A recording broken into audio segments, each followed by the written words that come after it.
4. Is Trump in jail yet? Oh, not yet.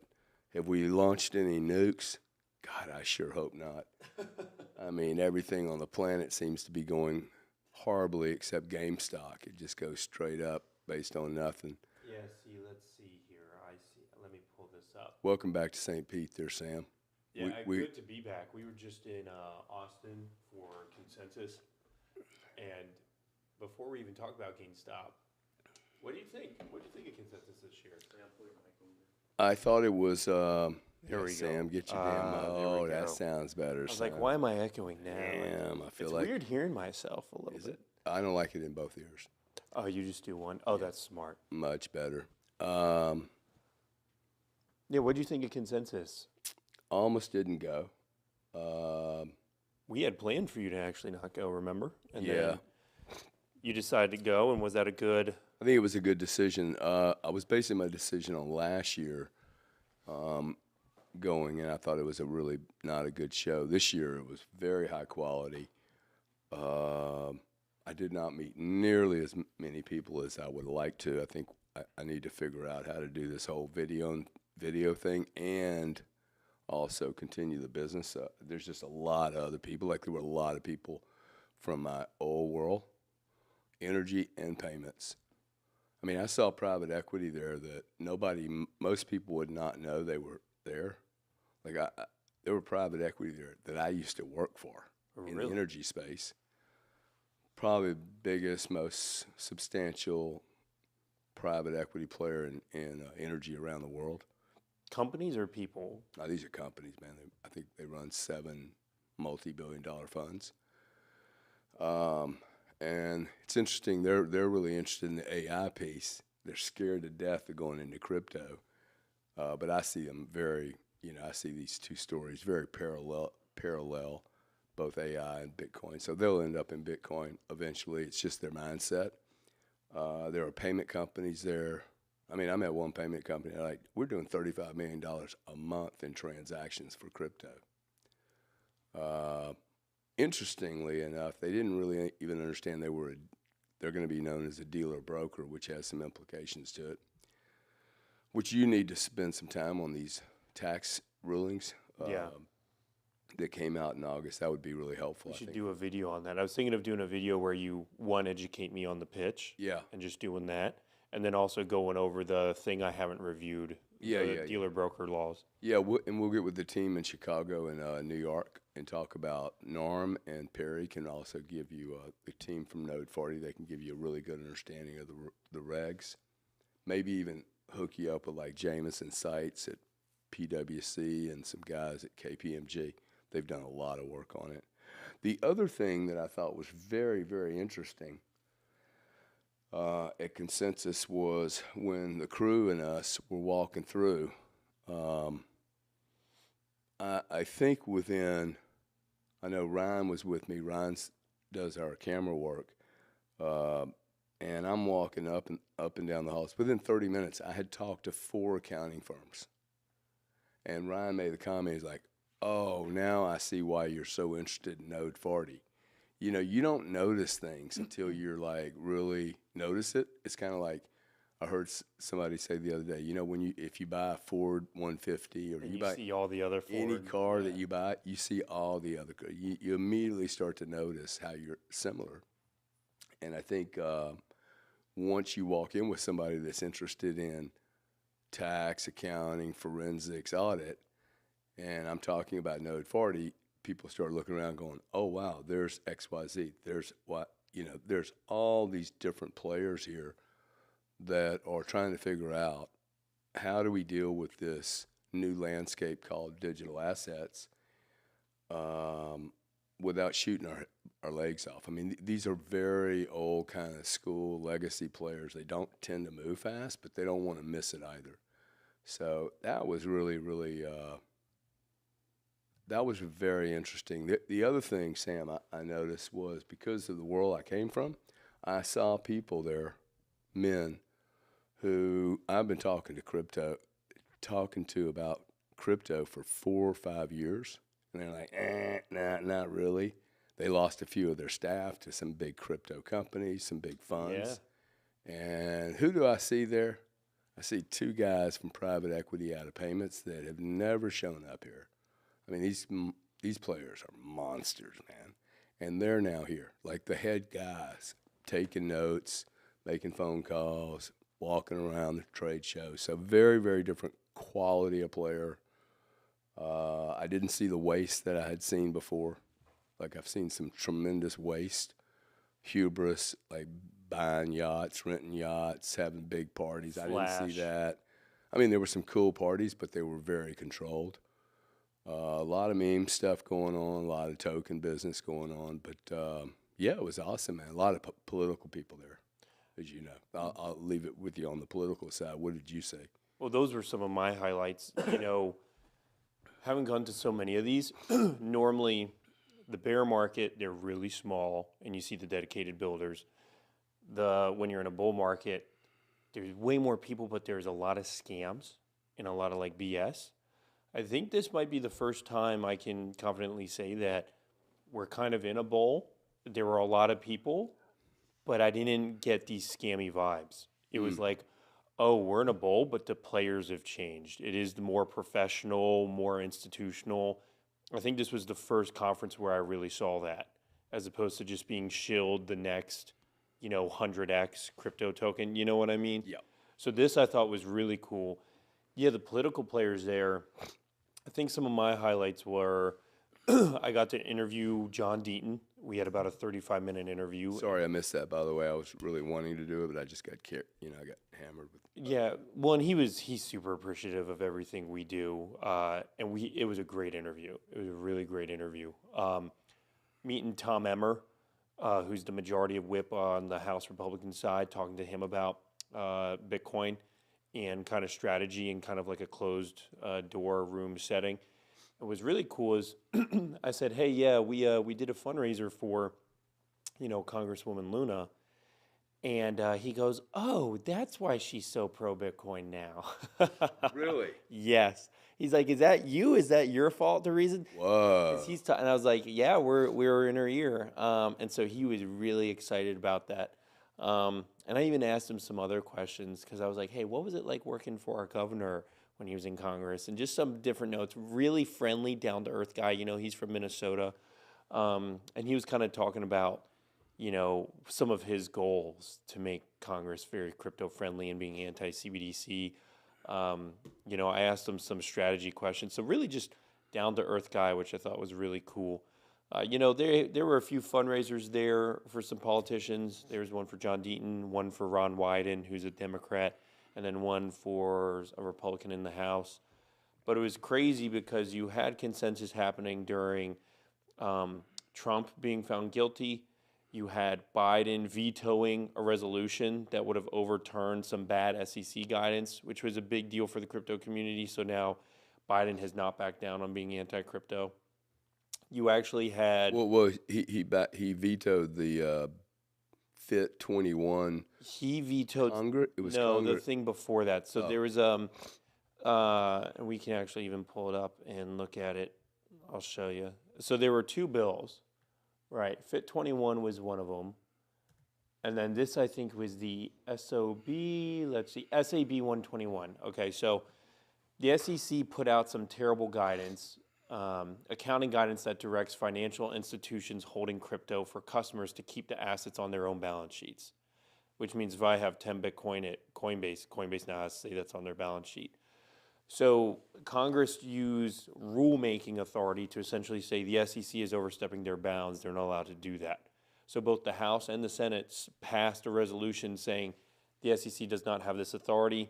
We're taking this back. Biden vetoed that, which means now the SEC can do this, which is... So they've just picked their cop, right? I mean, Correct. The SEC basically is enforcing whatever pressure the administration wants to do to create problems for just more hurdles for the crypto digital asset world. What I think it is, to be honest, is I think Biden doesn't want to look weak, and so they'd rather I know, right? Maybe he should stop doing videos on anything. But they'd rather veto it now and look strong and look like, because if he weren't to veto it, then it's a win for Republicans because they forced him to do this.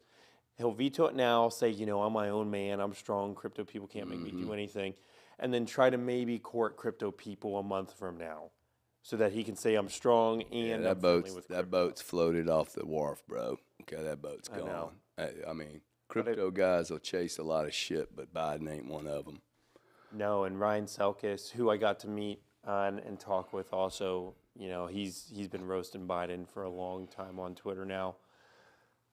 So it was, consensus was interesting because so much happened while we were there. Listening to a lot of news this weekend, there are pundits that believe that this is going to cost him 5 basis points of votes. Really? Yeah, up to 5%. 0.5 to 5%. I mean, that's big, man. And this is the point. I don't think politicians since the 60s has seen an army like this. So this era reminds me very, very much when I was growing up, and it was just fuck you moment, man. 60s, right? All that music was coming out. People were burning their bras. People were like, I don't really care.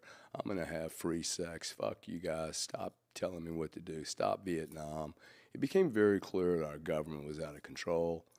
We had, 5 years before that, Kennedy got shot. Then the brother got shot. Then the black man, Martin Luther King, got taken out.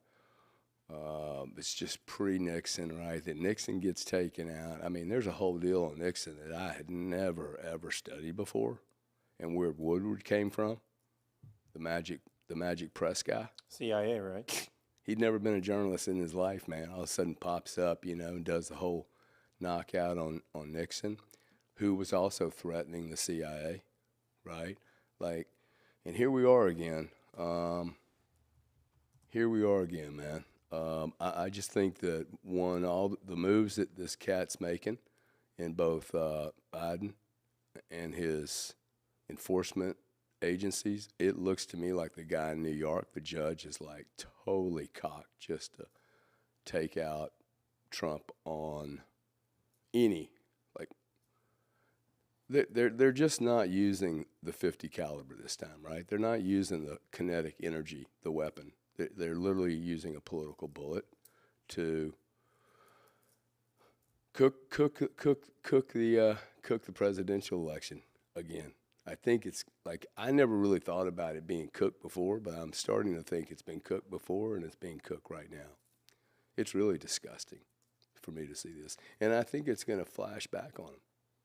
Because these 52 million people that own Bitcoin, 40 million of them are going to vote, dude. Not 10%. These people are active. I think so. It ain't going to be 2 million. It's going to be a lot more than like normal, okay? Like you pick any other geographic, I could understand 10%. Bitcoin people, crypto people are now activated, man. Well, so I agree with you, but with the caveat that a lot of people in crypto are Democrats traditionally, more so than you would think. Oh, really? Yes, more so than you would think. And see, I think the whole two-party thing is just screwed up, dude. If you create two parties, you're going to have polarization. I don't really get how this is going to work well. I've never wanted to be on one side of the party. Can I just be independent? Can I just vote on what makes sense? Yeah. I don't need to align. I've just never done that, man. I'm going to vote for the best team. Like, I've never done the whole, my team's got to win because it's my team. Like, the best team's going to win, man. Yeah. And it should win, right? And I'm gonna applaud the best team for winning. I'm cool with the Democrats winning if they got the best crew. I could care less, man. I'm okay with the liberals.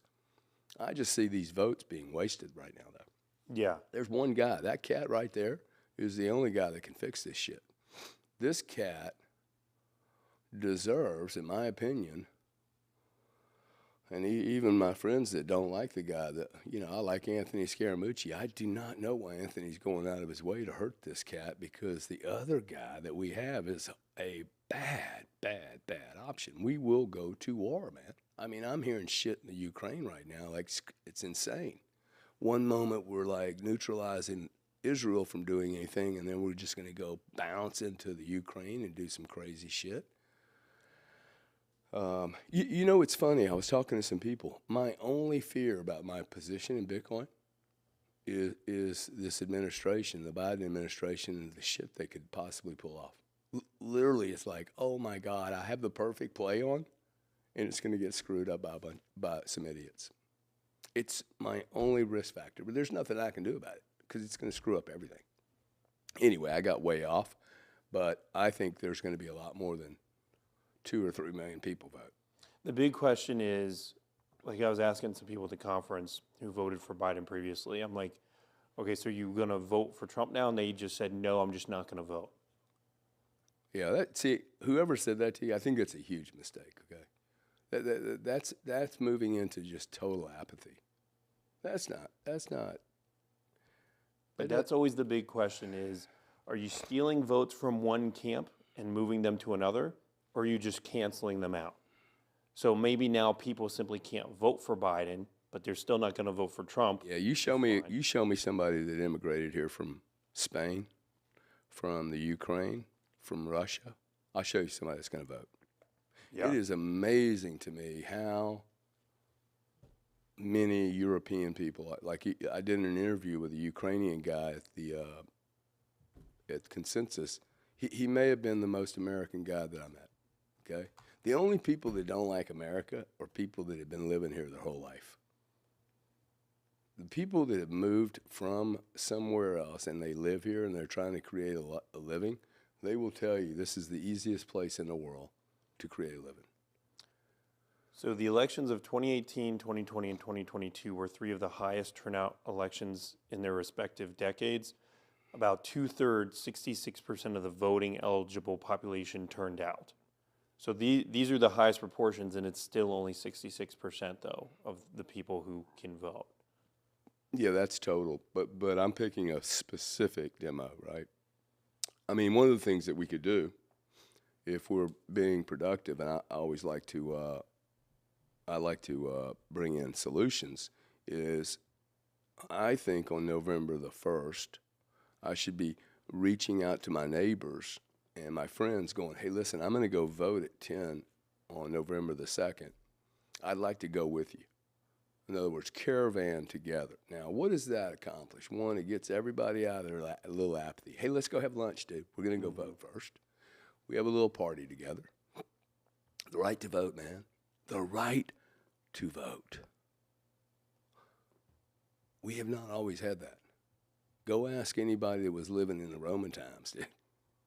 Okay, or the Greek times, or any other time. We have not always had the right to vote. Like, I don't know why people wouldn't just get off their ass and do that. But if I have to grab you and go vote, 1, it'll be funner, right? 2, we get to walk in mass to these voting stores and make sure our freaking votes aren't getting disturbed. You know, you start going in as a crew, dude. It changes everything.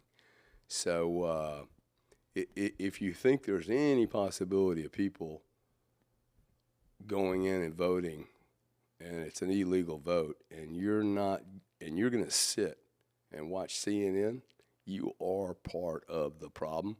You will end up broke, in my opinion. You're going to end up poor because you voted for it. You hear that little? Yeah. A little buzz just popped up in our mics, man, in our speakers. What's cool is, so I was just talking to a guy. Does that make sense to you, man? Yeah, it does. Just like at some point we have to take responsibility, and if you're given the right to do something and then you just don't muscle into it, I think we're the problem. The thing with a lot of people is they portray their own wisdom and excitement on the rest of the population, and that's where a lot of us make the errors, unfortunately. What's cool is I was talking to a guy that I met at a dinner, and he's hosting an event during the RNC.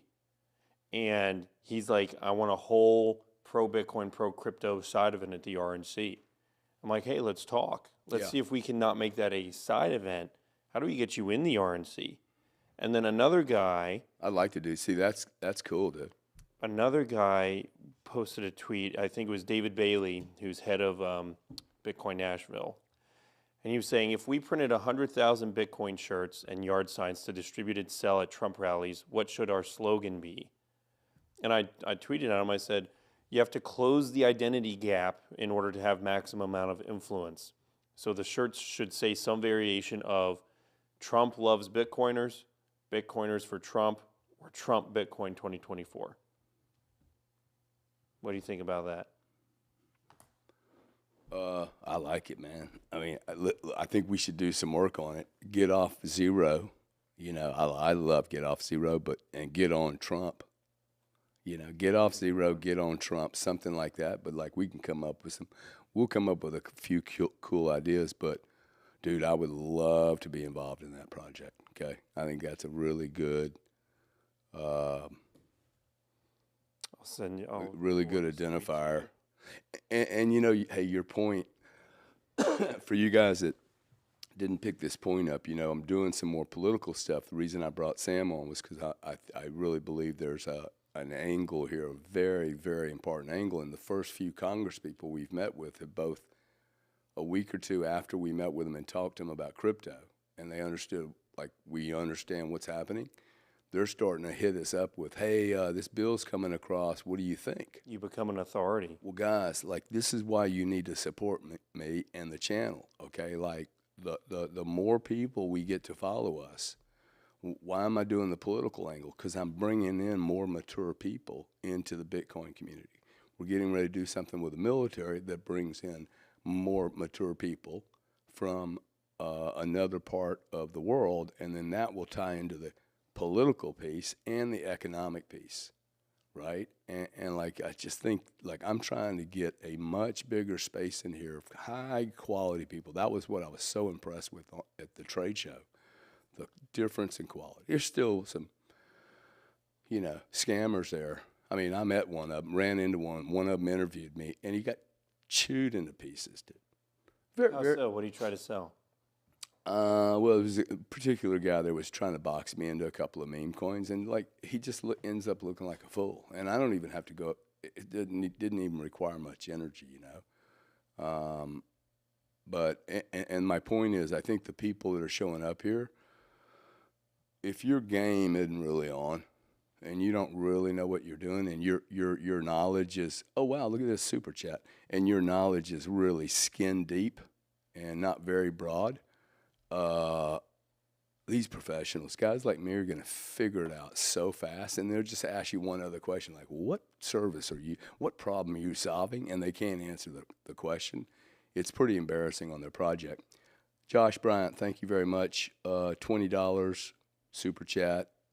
This is the way I would like to generate money from this thing and to pay for what we're doing is people, we don't do promotions.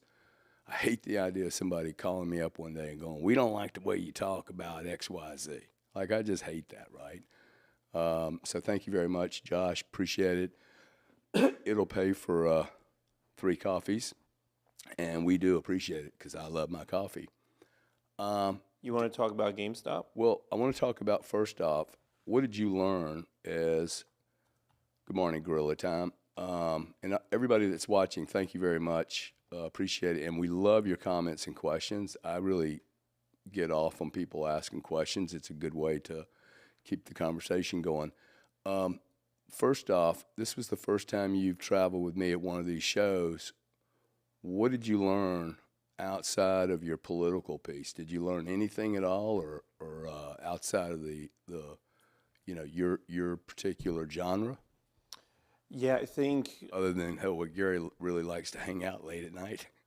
Well, one thing.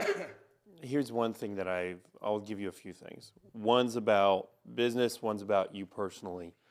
So you personally, what I found interesting is the amount of respect other influencers have for you.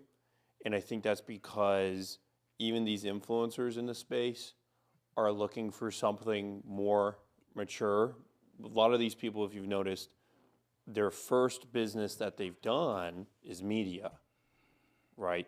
Which means media is all that they know and they're doing a good job at that. Here you come along, you've done multiple businesses, they know that, and now you're getting into media. And so they're like, man, how can I get in touch with Gary? How can I get a hold of Gary? So we really have something that I don't think anybody else does, which is pretty awesome. When we were in the hall and one influencer comes up and then another and then another and then another, and then there's like every major influencer or KOL at the conference all in like a 5 meter space. Yeah. I thought that Echo was chamber. pretty neat. Yeah, The I echo thought that was chamber. pretty neat.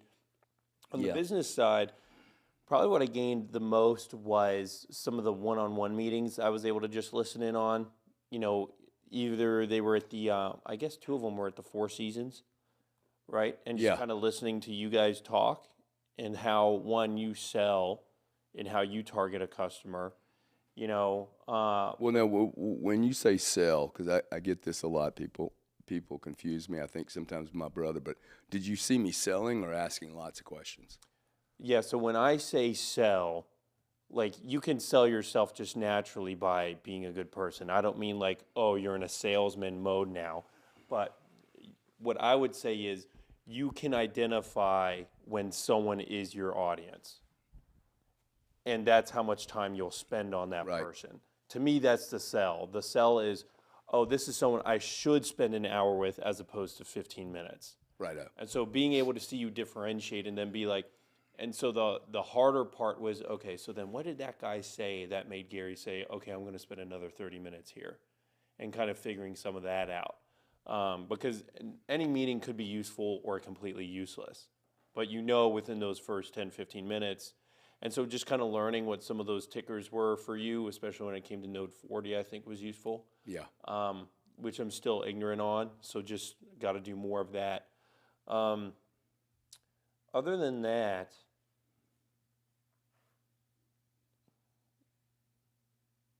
not too much. I mean, I think that was the big gist for me, Yeah. right? I think it's fun going to events with two people because it's very easy to be like, oh, I'm here with that guy. You want to go talk to that guy? Here's what I do. Yeah, this is There's a a good much ping better pong. team sport. Yeah. If you have the right people, like I think I learned a lot about what we need to do and what we don't need to do as a team. We probably need to work closer together. Like Thursday, I felt like we kind of got separated really fast and I didn't meet as many people as I could have. I don't want to get boxed into a room back there. Mm-hmm. See, that was really weird for me, getting boxed in this media room. Like, dude, I want to meet the people.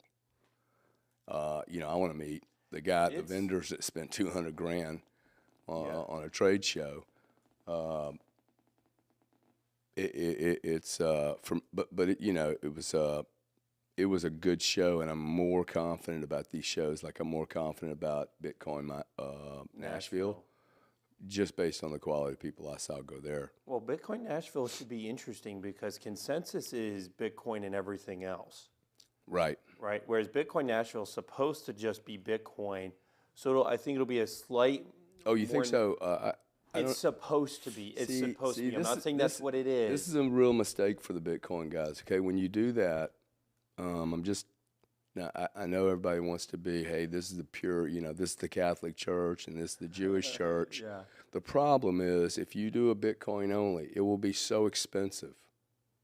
Okay, it will be so expensive that nobody's going to be able to afford it unless you're really rich. You have to open up these trade shows to at least allow for a large audience, man. Otherwise, just Bitcoiners. That's just my opinion. Now, Nashville may be so small that they can get away with it. I mean, Bitcoin Miami was huge. Yeah. Hey, thanks, Lammy Fabrio. 11 euros. Thank you, my man. Appreciate it. That's real money. At least it's got a premium on it. Thank you very much, sir. And Gary, do you invest in Microstrategy? I do not. I wished I had, but I don't. And Do you wish you had? oh, it's been a monster performer. No, Better than Bitcoin? Oh, triple, dude. It's been stupid. Why is that? Because they're able to borrow off their balance sheet very, very cheaply and buy Bitcoin. So they're able to leverage Bitcoin in a way that other people. But the premium, I don't know what the premium is this morning, but I think it's about 143%. Okay. Two things. One, I noticed that Michael Saylor has never bought any mining companies that I'm aware of. Why? He must think that buying Bitcoin at $70,000 is cheaper than owning a mining company. Yeah. I agree with that, by the way. I think it's less capital, less risk, less every issue. He's probably getting a tremendous amount of leverage with his money. He's doing financial engineering at this point. His strategy on what he's rolling out on the ordinals probably has tremendous value because he's first mover and he knows what he's doing. So I could see how Microstrategy would be a great play. For me, if I can buy $60,000, $68,000 Bitcoin, why would I pay a premium to have that equity exposure? Maybe I will one day, but I don't see a reason to pay a premium for it. I mean, that kind of a premium. But I wished I had, man, because it's been a great trade run by a great guy, and I think their whole team. I think their shareholders are quite interesting, actually, in that they're on for the ride. So, and we'll see more. I think there'll be other companies. I would rather look at other companies that have the ability to do a MicroStrategy. Well, remember last week we looked at that. What was that, a science company? I actually forget now. Yeah, they put $40 million on it. Look, there's going to be more and more of these companies. You know, some people don't know this, but about 3 years ago, when I was going through the breakup of my other business, I offered my partner I was going to sell them a put option. I said, look, why don't you got $12 million sitting on your balance sheet. Why don't you take $6 million of it, because they don't need that much cash, never have. I know exactly how much cash they need every month. I said, look, take half of it, put it on Bitcoin. I will sell you, it was at $45,000 at the time, I will sell you a $38,000 put option so that they will never, ever get exposed below 38. For, I think it was $6 million worth of Bitcoin, and all I want is I wanted 20% of the upside beyond 45,000 or whatever we were, the 38 or whatever, and they passed on it. Right now, I don't know why they passed on it, because it would have been, well, it was insured. First off, I mean, you imagine me holding 38,000 down to 16. They rip right through 16. They'll look at that and go, well, see, Gary, but hey, dude, I sold you an insurance policy at 38. Who cares? But today, that balance sheet would be $6 million at 40,000. That would be now at 70. You know, there'd be $9 million. There'd be $9 million in the depository right now, and probably going higher.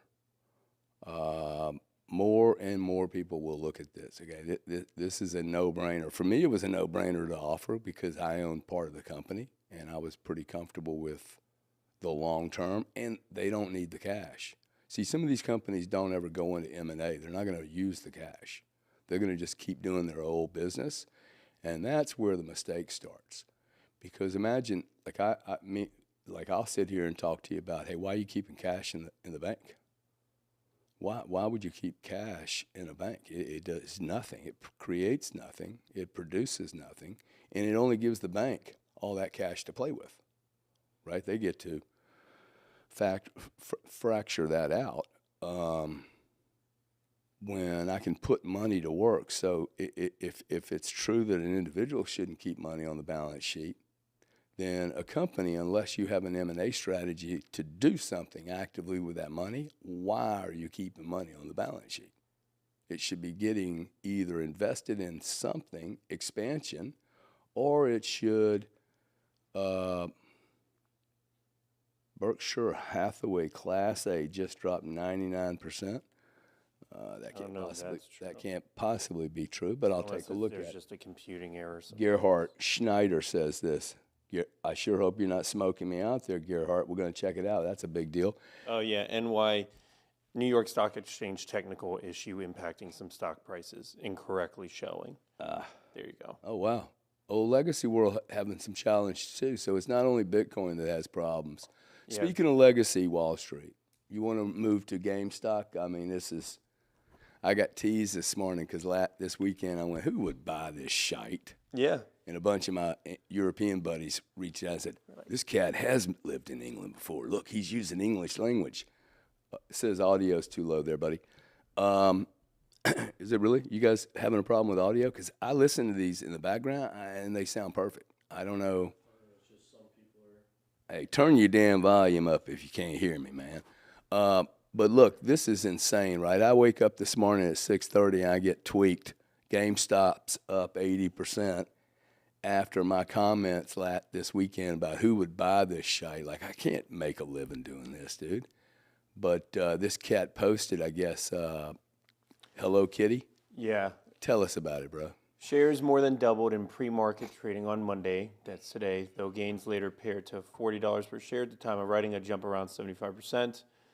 The rally comes after Keith Gill, who uses the handle Roaring Kitty. Oh, Ryan, I didn't know his name was Keith Gill. Did you know that was his name? No. Keith Gill, Roaring Kitty on YouTube and X, formerly Twitter, posted a screenshot on social media suggesting he holds nearly 116 million position in the game retailer. According to the portfolio screenshot, which he shared on Reddit's r Superstonk forum, he goes by the handle Deep Fucking Value on the platform. Gill holds 5 million shares of GameStop purchased at $21.27 per share. The post also revealed 120,000 call options purchased for around $5.68 each and worth around $65.7 million, due to expire on June 21st with a strike price of $20. Gill's post has not been independently verified by Forbes. And look, he's posted Uno reverse. Do you know that meme? So one thing I think is very fascinating, if you look at his Twitter account, he only will post photos Images, or right? memes now. I think that probably has something to do with That keeps him out of trouble, right? right, and it's a strategy that's clearly working. Maybe working better than his words, especially with this all starting off with E.T. just a phone photo. home. E.T. go home. I tell you, if you guys have not seen the movie or read the book, you should. Dumb money, right? Ryan just saw it over the Dumb Money. weekend, right? Yeah, I watched it on the plane. What'd you think, dude? I liked it a lot. Yeah. I thought See, it it was shows good. you what a herd can do. Okay?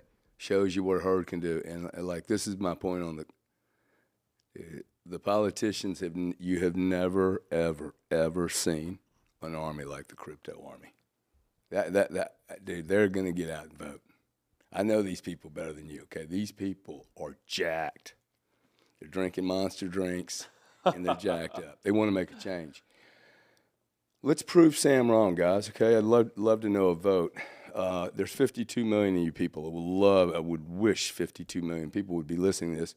Of the 52 million people that are holding Bitcoin today in the United States, who's going to vote? Are you going to get off your ass? You're going to sit on your ass and not do anything. Just get out and vote. I don't care who you vote for. I don't think writing in is going to help. I don't think voting for Robert Kennedy is going to help, quite frankly. Look, you agree with that? Yeah, I I don't like him, okay? I do too. It's just not useful. But it ain't going to happen, dude. It's just not going to happen. And I didn't like that his family didn't support him. That's odd to me. Well, it makes me actually dislike his family more than it makes me dislike him. We don't need any more dysfunctional families, dude. Yeah. In the White House, okay? Like, we have enough. We have enough craziness going on. Anyway, who's going to vote? That's what I want to hear about, okay? Because we all can make a bunch of money. The question is, can you keep it? That's the big hard deal, part. dude. Making the money is easy. Keeping the money is more difficult. I'm going to actually start running a program about how to keep the money, because it's clear to me from this last weekend, there's a lot of people made a lot of money in crypto. They have no idea how to keep it, man. It's really sad. I talked to 3 guys, and they were like, hey, man, I mean, wealthy. They're just like, hey, I can't get off the crypto journey because I don't really know anything about how to do real estate, or I don't know how to build this company. Just because you won a lottery ticket, and some of them are starting to be honest too. Hey, I won a lottery ticket, dude. Yeah. I got lucky. Now I need to figure out, hey, how do I really turn this into some really monster influence? How do I help change the world? To me, that's the deal. I can't live in an island in the middle of nowhere and make good, positive change for the planet. I have to get out of my little comfort zone, put my face out there, and hopefully provide a little bit of help and get people off the couch, man. off the couch, out of Spaces, out of YouTube, and into a restaurant, spend some money, and start talking to people and helping people become better than they are. Because our country is in dire need of change. And we're not going to do it. You're not going to go vote for somebody and expect one guy to fix everything. It's going to be on us, dude. So I'm gonna vote for us to have a great country again. I don't really care who's in charge, because like you guys know, me just being in charge of this thing, like if you guys are idiots and you're all going off and we're not all moving in the same direction, then what are we doing really? We're not really going to do anything. We're just spreading our seed, but nothing's really planting. Nothing's being planted with solid foundation. We have to fix this shit. It's been going on 40 or 50 years, man. So get out, vote. What does it look like for the people who are trying to keep their wealth, who made their wealth in crypto? Because then it turns into... I think you got to first be honest. Did you get lucky? And if you, let's just say, yes, yeah, I got lucky, then what? Then you got some money. Go hire some people that know what they're doing, dude. Got it. So the first step is you need to go hire somebody. Hire somebody that you can trust, okay? Hire a lawyer. It doesn't necessarily need, like, I would hire somebody you can trust that can help you figure out how to turn that fuel into more fuel. And to, one, protect the shit out of it. But you don't want to protect it so much that you're scared, you know? I mean, I see people make money and then they get scared. It's so funny. That's why people diversify, okay? They got scared and they are fearful of their knowledge of how to invest that money. And otherwise you wouldn't diversify. You would actually continue doing what you did to make yourself rich, that made you rich in the first place.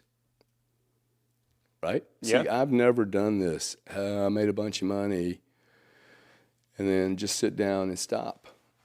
Like I've always, okay, I made a bunch of money. Now I'm going to put that money into another play and hopefully I don't blow my legs off. But I found taking money from my first exit when I was 41 and doing nothing. One, the money just sat in the bank. Two, I was disconnected intellectually. Right? Now, it was good for me. What do you mean by that? What's that mean? I was disconnected intellectually from business. Like playing golf every day is not cool for Gary. It's not good for Gary to play golf every day. It would not be good for me to go to a casino every day. It would not be good for me to like travel around the world and just go watch boxing matches all the time. It's not good for my mind. I need to stay really engaged in a little game, like in a game, like so that my mind stays sharp, my connection, my communication stays sharp.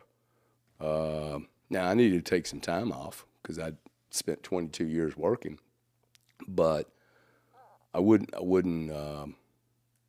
Anyway, my point was that I think I'm more valuable when I take my money and reinvest it. I could have probably done better just putting it in the stock market and sitting down and doing nothing. But for me, it's not as engaging. It's not as fun. Maybe I would have made a lot more money. But I've been able to have 4 different businesses, 4 different industries. I've learned a lot. Nobody can take away what I have learned. Right, that foundation, just basic knowledge, and I got paid, dude. I got paid to learn. Yeah. 4 different industries. It makes me more valuable today. It really does make me so valuable today. When people find out, hey, this guy spent 12 years in payments and 22 years in energy. I mean, I can have conversations all across that ecosphere that we were in Austin with very little effort. So that's. Yeah.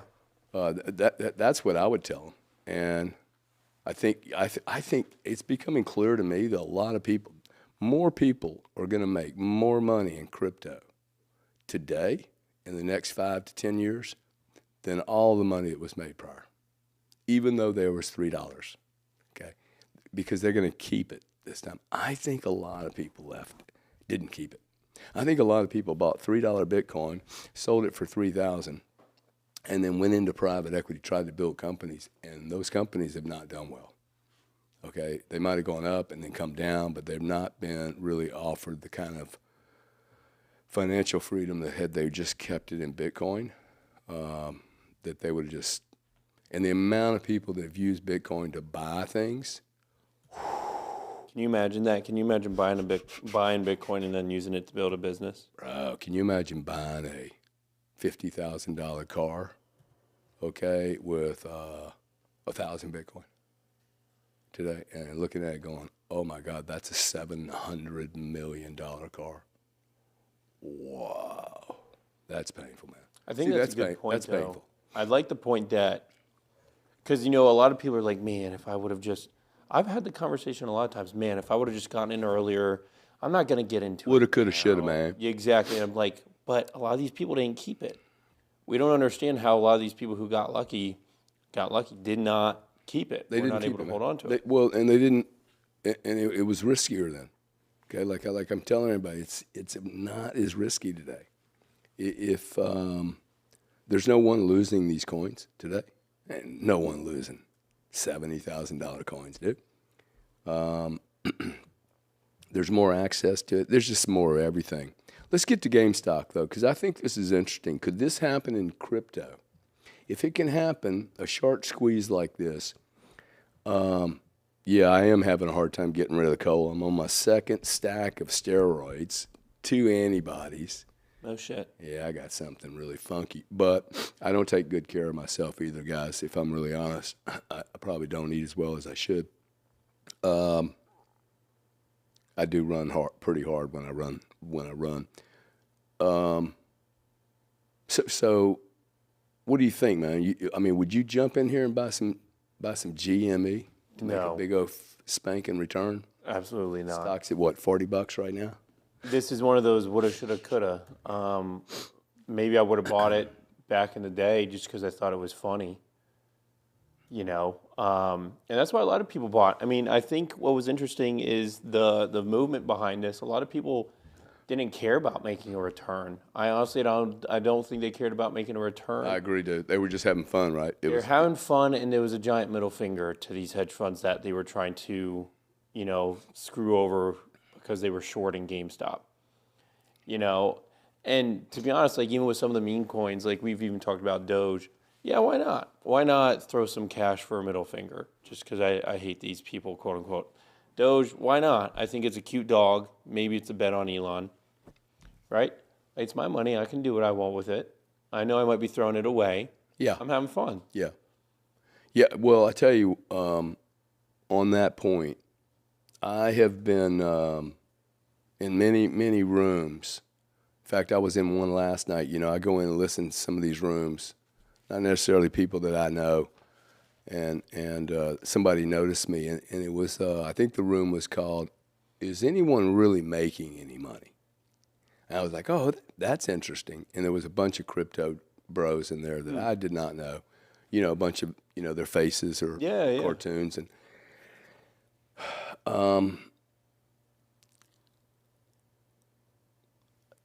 the leaders there that were speaking are convincing. They are convincing. I hear them, and they I don't know who these people are, but hey, we've made a lot of money, and maybe they have. There's 700 people in there, and I asked the guy, I said, hey, of the 700 people in here, I hear that you made a bunch of money doing this. You've been disciplined. How many of these 700 people could actually replicate what you've done? I don't think. They asked you that? I asked them because I'm very, very careful because they were trying to get, kind of pull me into the deal. I'm like, look, I think 700 people here aren't going to make money, and you might have, whether you can keep it or not, maybe. I got it. Some of these products are going to pop out, but and explode like GME. But there are people in here that are asking questions like, "Hey, I have $800 to my name. What do I do?" And my answer is, dude, buy some Bitcoin. Get rid of all your bad credit above 12%. Buy Bitcoin and go back to work. Okay, like literally go work some more. I do not see anybody working too many hours. I haven't met anybody in the last 6 months that worked more than 40 hours a week. But really, dude, I don't see it. And yet I hear a lot of people complaining. Fucking work 120 hours a week, man. Like people look at me, 120 hours a week. Yeah, 120 hours a week. What do you think I've been doing my whole life? This is this is the real way people get rich, dude. They work hard. Through working. Would have thought. I mean, they just work hard. So, like a discipline, I learned from an old man. I think he was a plumber. Discipline is the keys to freedom. Not money. Discipline. Like the more discipline I have, the more freedom I have. It's a weird paradigm, but this is not discipline investing. Okay, this is the wild, wild, wild west. And I love the idea of busting up the hedge funds. I mean, if somebody really knows what the sharks are out here, I'm sure they could probably squeeze it. But my point is, if it can happen here, I mean, look at this stock, dude. It was trading at $23 this morning, $22.67.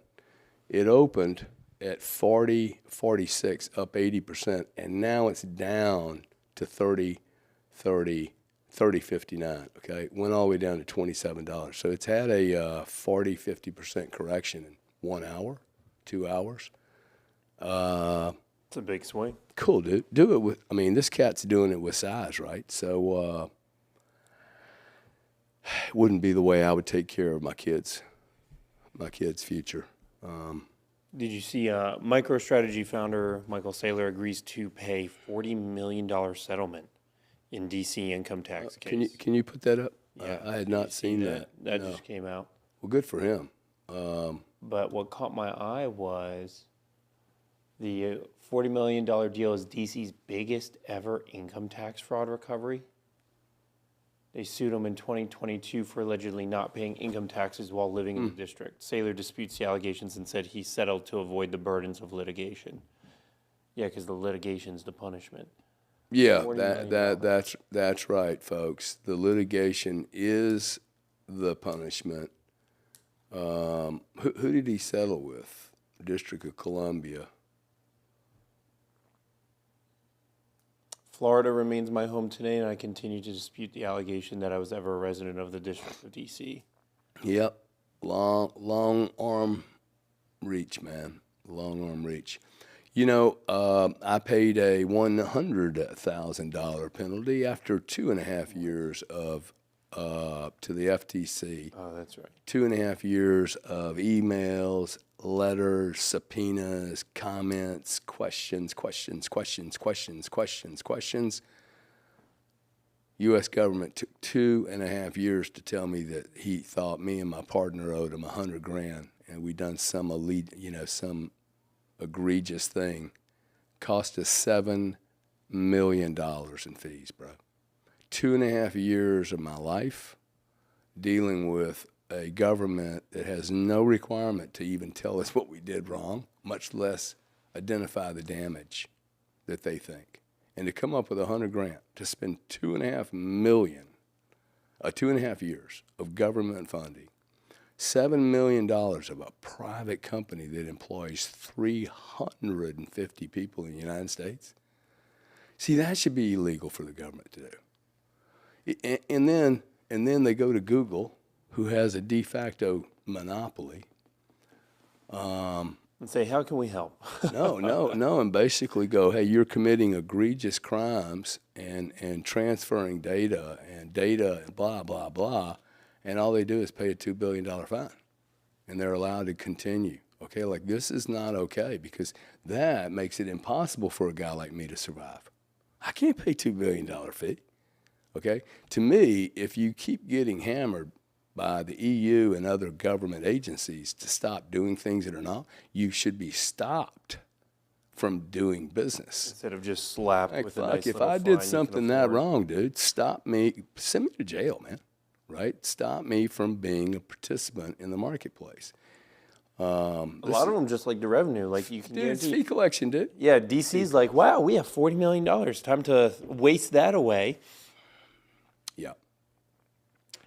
I just saw that Australia's first spot Bitcoin ETF with direct BTC holdings to go live on Tuesday. Yeah, so they're taking in kind, right? Scroll down there. So I got a good friend, Peter. What's Peter's last? Dunworth. I love Peter.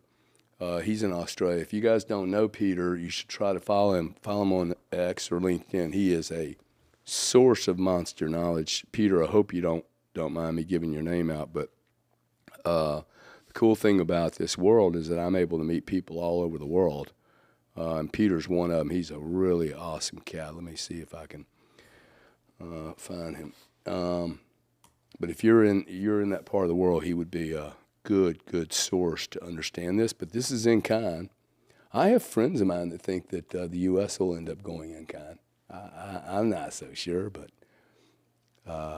Why for our ETF? yeah, that it's not a major thing to change. That it would not require a massive redo, and that there'd be some advantages for the players to do it. I don't know enough about it, but it's interesting that both. Who else is going in kind? Didn't Let me look. I thought another ETF went in kind. This will be tiny though. Okay, I mean Australia's a tiny market. It's going to be a very, very small volume. What else do we have to talk to about today, Sam, and what's coming up? What is coming up? And we only got, it's almost 11, so we can even just wrap it up here. Kind of a slow news. Or the audience can tell us what they're interested in talking about today. But there is a lot of news out. It's just I'm more worried about. A lot of the hype was last week during the Trump guilty verdict, which was so now honestly, okay. So the big thing to watch out for is the RNC. Let's see. When is Trump slated to serve and go into jail? They can't possibly put him in jail, can they? Yeah, they can. Can they? Yeah, No way. they can do whatever they want. But you'll have writing, man. Okay, you cannot you can't take that you will have writing. Okay, I mean, come on, man. Like you can't. I think they want it, dude. Yeah, I think they want the riot, dude. Right? Yeah, I think so. So let's see. When asked on Fox News how he deals with the prospect of being sentenced to house arrest or jail, Trump said, "I'm okay with it. I'm not sure the public would stand for it," Trump said of his potential sentence. He was convicted last week on 34 hang tight 1 second. I keep being asked about the Berkshire Hathaway. Berkshire Hathaway It's a technical Preferred A is trading at $185. Can I buy that? It's an error. Like it was trading at $611,000 this morning, and the quote this minute is 185.10. I wonder if I could buy that. issue. Yeah, they probably would, since it's a technical issue. See, I'll show you. Did I pull this up already? No, because there's freaking. Hold on. That's Berkshire A, man. Berkshire B's probably. Yeah. No, Berkshire B's not down. It's just Berkshire A, guys. All right, so you look here. Berkshire A is the preferred. Guys, it says a technical issue at the New York Stock Exchange on Monday caused the A-class shares of Berkshire Hathaway to appear to be down nearly 100%. Oh, wow. Barrick Gold and New Scale Power's down also. Said 1011 update is investigating technical issue to limit up and limit down bands, which mechanisms to halt stocks. See, this is a mechanism that was built into the stock market to halt trading. Does not happen in Bitcoin. Yeah. Yeah, it may happen in the ETFs. It may happen on Coinbase, but 24/7 Bitcoin's alive, assuming everything doesn't break and the internet's up. Okay, so here let's keep this here. This is a really go back to where you were. This is a really interesting story on unit basis, unit bias. You know what unit bias means? When people want a whole of something, they don't want a partial or a fraction, correct? Unit bias, it's a little more than that. Could be that, but it's also like when you look at $634,440 for one share of stock, that's unit bias. You're like, well, shit, I can't buy $634,000 worth of stock. In 1972, maybe 82, something like that. I had the ability to buy Berkshire Hathaway at $8,000. So let's call that 74. Let's call it 74. That was what, 30, 40 years ago, right? No, 50 years ago. Almost 50. So 40 to 50 years ago, you could buy Berkshire Hathaway A for $8,000. I looked at that, had unit bias. I was like, oh, I can only buy one share. I can only buy 10 shares. 8,000 would have been 80,000. I could only buy 10 shares, 80 grand back then. It's just I didn't have enough money. I didn't have enough cash. So what did I do? I said, can't buy that. And he was even saying, hey, I'll never split my stock. See, most companies, they do the splits, like NVIDIA splitting 10 for 1 right now. So my unit bias was I would rather buy another stock for $80 that may be less good, less well run than Berkshire Hathaway. I'll get more action. I can buy more shares, and it's going to go up. Well, let me tell you, the $80 stock that I bought, bro, I can't even remember what the name of it was. Okay, I probably didn't make. So did you a whole bunch of good? I do not have it today, and that decision on unit bias for all you youngsters, that decision on 10 shares would be worth $8 million today. Okay, doing nothing, bro. Just sitting there on my hands, buying Berkshire Hathaway. I know a gentleman that bought this back in 1960, and he's sitting on $500 million, bro. And what's he doing? Just chilling, hanging out? He asked somebody once, hey, what should I do with this portfolio? And the answer is do nothing with it, dude. Just leave it right there. It's doing awesome. Anyway, that's unit bias. It's really about the way you look at a dollar figure and go, oh, I cannot afford. Like I've never bought like a copy of a painting. Why? Because I'd rather the original. Like I don't get the copy deal, but let me buy an original. Like that like I want one of one. That's why I love Bitcoin so much. I have one of one, dude. One of 21 million, right? So that's unit bias. Somebody's asking a question on crude oil. They're saying, hey, is that halted too? You know, I got to, well, I got to tell you guys, for me, there's just too many weird things going on with airlines losing lots of data, bridges magically being, accosted by boats. And have you noticed how many boats have run into bridges recently? A dozen boats, tugboats, and what do they all share in common? Computer systems, dude. And every one of these stories, hey, my ship went down right before I ran into the boat. I think there's a lot of cyber war going on right now, and no one's talking about it. Well, you saw when here in Tampa Bay, I actually wrote a report probably 3 years ago about all the different cities in Florida that were being hacked. And you know our Tampa Bay water waste treatment plant was hacked. I did not know that. It was about 2 years ago, and I'll show you. They were going to increase a lethal dosage of, it might have been chlorine. Would have killed a whole bunch of people here in Tampa if they hadn't caught it.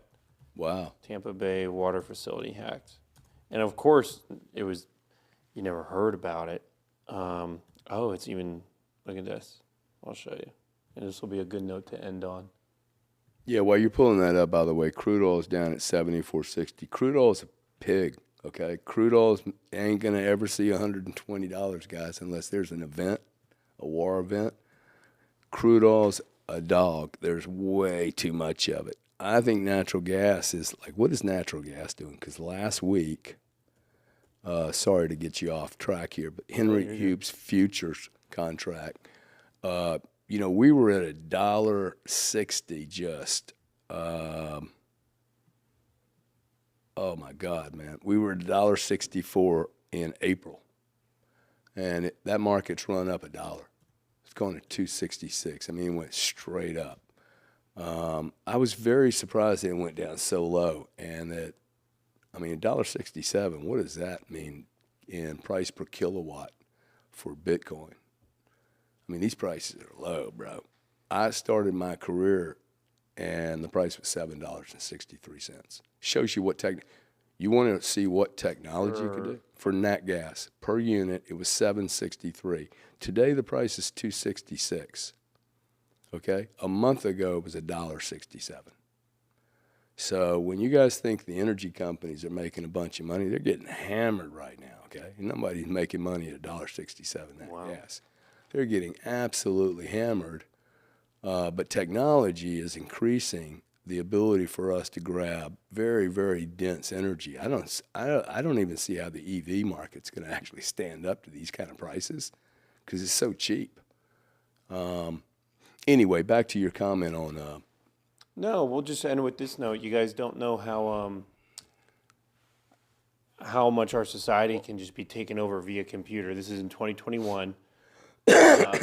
Look at this. I'll just read the first few. That's all you really need. It started with a cursor moving on its own, sliding across a computer screen at the water treatment plant in Oldsmar, Florida, just north of here. Wow. Someone had taken remote control of the plant's operator's machine, and in just a few minutes, they increased the level of sodium hydroxide in the city's drinking water by a factor of 100. After spiking the caustic substance to unsafe levels, the hacker immediately left the system. So someone goes into our water waste treatment plant, which is consistently purifying your water on a daily basis. So they could change something, and then within a few minutes, when I turn the tap on, it's affected. And then boom, change it. The hacker changed the sodium hydroxide from about 100 parts per million to 11,100 parts per million. This is obviously a significant and potentially dangerous increase. So sodium hydroxide, also known as lye, is the main ingredient in liquid drain cleaners. It's also used to control water acidity and remove metals. If the person who conducted the hack is identified, Gutierrez said they would likely face state felony charges unless Likely? a foreign nation Jesus Christ, man. They broke into the system at least twice. This is in 2021, by the way, and this is reported. You don't know how many of these things go unreported. Wow. Because you know how many people would panic? Yeah. Yeah. So they just luckily caught it. Do they say?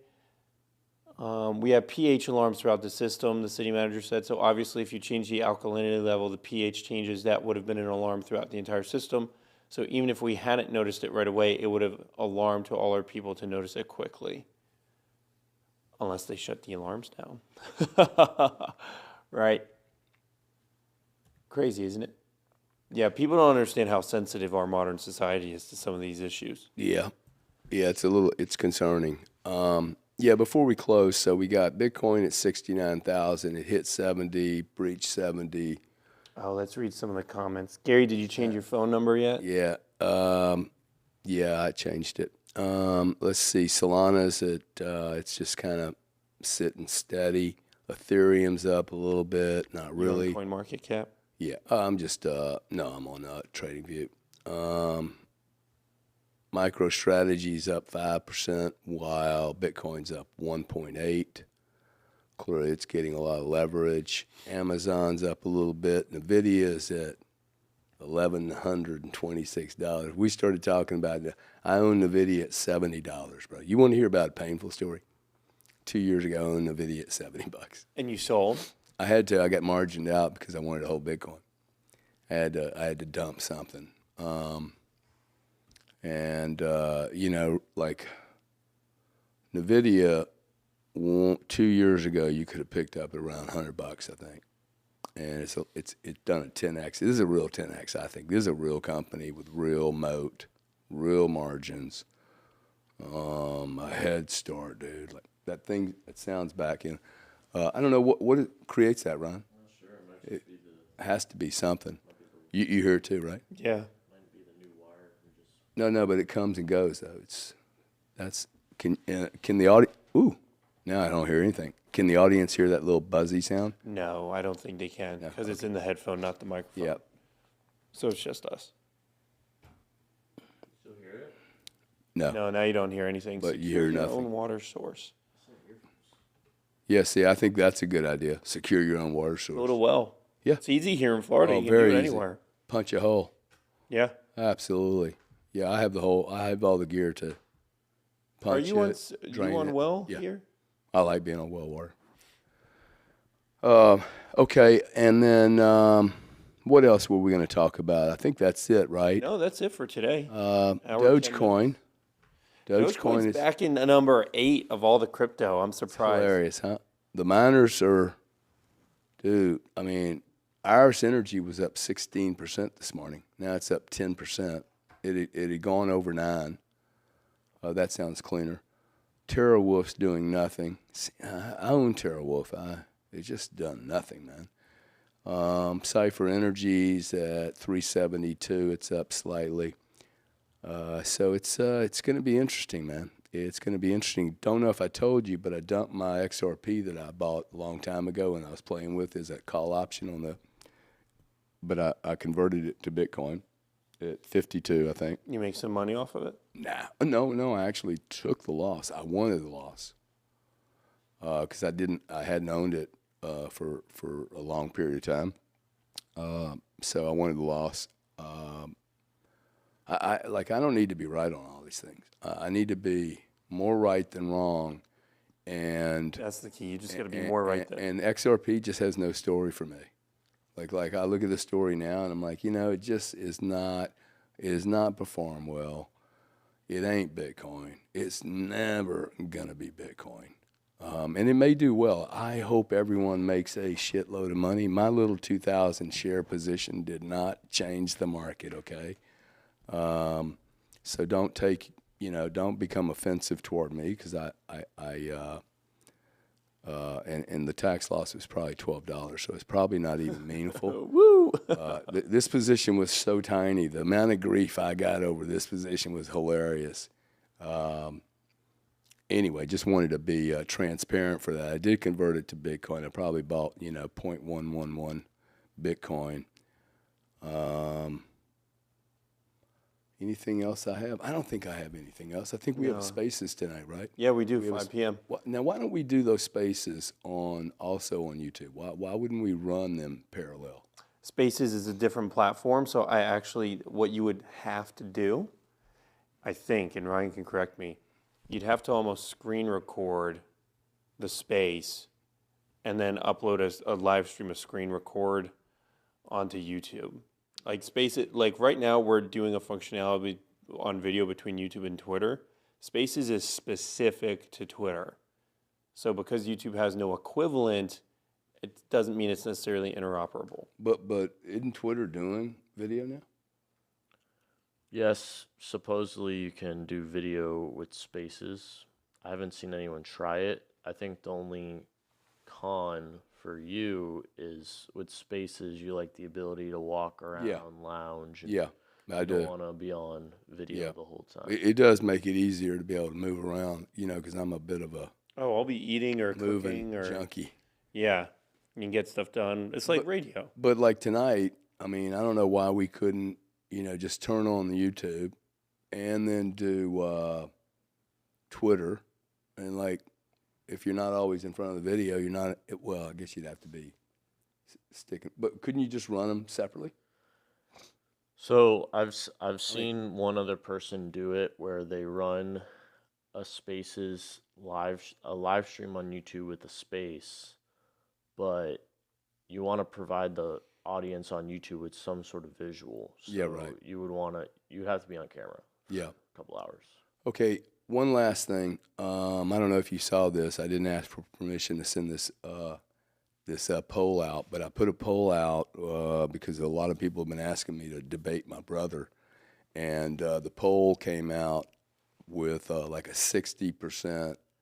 I asked 2 questions. Do you guys want to see Grant and I have a conversation or debate? The answer came back, hey, we want to see a debate.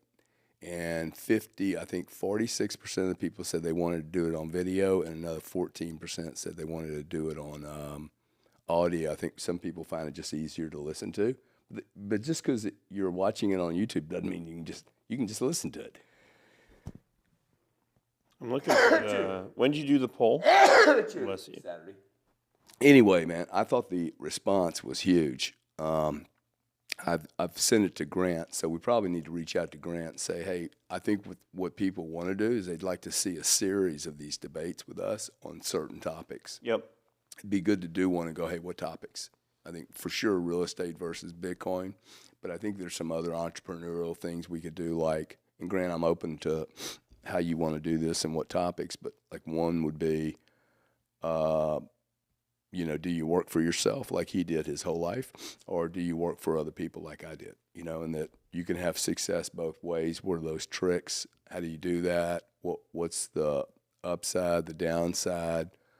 To me, that would be a really cool, you know, discussion to have on, hey, what was that like, Grant, you know, and Gary, because my numbers were very different.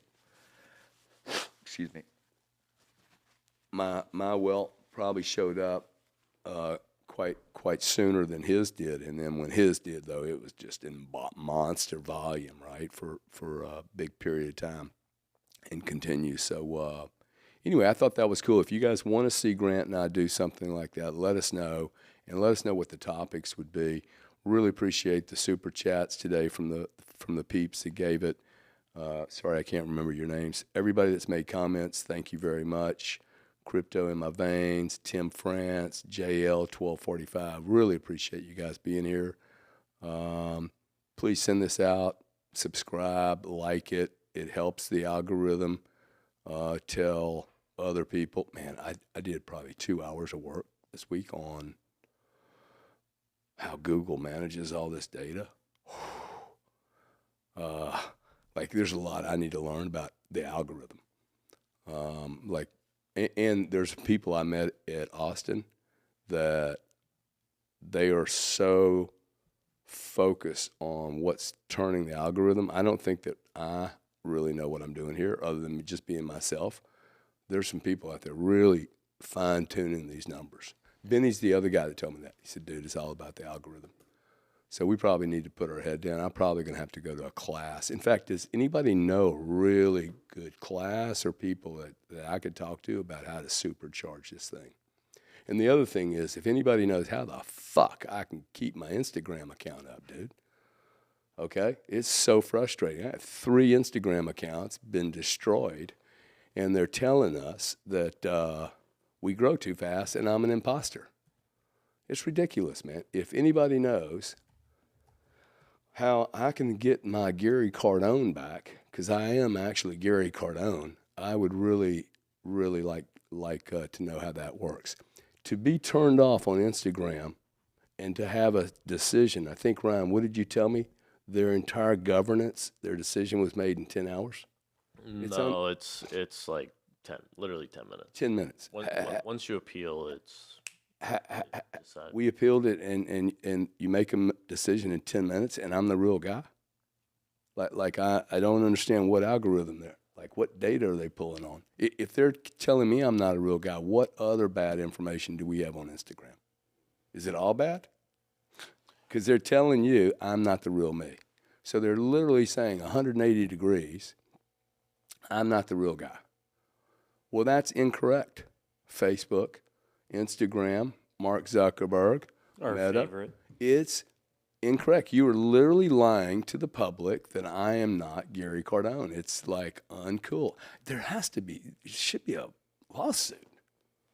It's a lie, dude. They're literally saying I'm not me, right? You see my framework though? Yeah. Hey, that's a lie. So if that's a lie, what else is a lie on Instagram? What I do know is YouTube doesn't seem to lie. They're carrying me. They're not cutting me off. Twitter never cuts me off. They're not lying. Okay? They actually delete people that follow me and copy me. So I'm just asking Mark, hey, Mark, are you telling lies? And if you're not, dude, I'm assuming you're not telling lies. Could you please bring the real Gary Cardone back? Because it's like I invested a lot of time and energy to make that damn thing work, and I didn't want to. You remember? I fought. Y'all convinced me, and now it's been nothing but a pain in the ass. And I had to pay some asshole $2,000, stole money from me. He probably works for Meta. Okay. So there's probably some kind of deal in there. Mm-hmm. Hey, clip him, dude. We'll hold him hostage for 2, 5, 10 grand. I ain't paying anybody anything. Okay, fuck you. I mean, I don't need it that bad, but please, Meta, if you're running a straight program and you want the truth out there, please let the real Gary Cardone stand up. Okay, I'm happy. In fact, I'll pay you $1 million if you can find a more real. I'll pay you $10 million if you can find a more real Gary Cardone than me. If you guys like that pitch, if you like the way I'm approaching this, smash it, would you? Okay, and smash them, and tell them that you want the real Gary Cardone. You don't want all these fakes. I think, what did y'all figure out? There were 30 or 40 fakes? There was 50 fakes, okay? So what do we have? Gary Cardone, the Gary Cardone, and Cardone Digital Ventures. Okay, all three of these names have now been removed from my platform. Mark, help me out, dude. If you can, maneuver that big old yacht you got, I'm pretty sure you ought to be able to get me back on the platform. I'm in. What else, man? Have I ranted enough? Yeah, no, that's good. All right, buddy. Well, All right, guys. See you We'll tomorrow. See you tomorrow. We're going to run every week, right? Yeah.